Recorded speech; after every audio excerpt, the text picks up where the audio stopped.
একদিন এক সাহাবী নিরিবিলি একটা গাছের নিচে বসে বিশ্রাম করছিলেন। চারদিকে নীরবতা, শুধু হালকা বাতাসের শব্দ।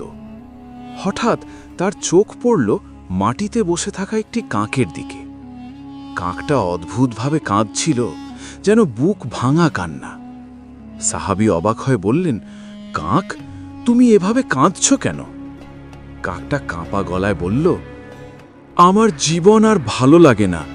মানুষ আমাকে ঘৃণা করে, আমাকে দেখে সবাই বলে আমি কুৎসিত, কোথাও শান্তিতে খাবারও পাই না।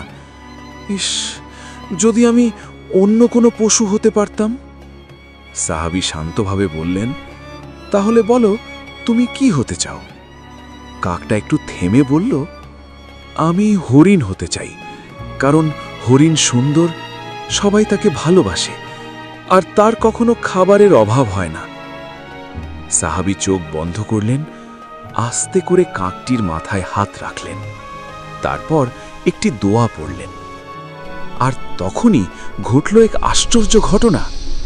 কিছুক্ষণের মধ্যেই সেই কাকটি একটি সুন্দর হরিণে পরিণত হয়ে গেল।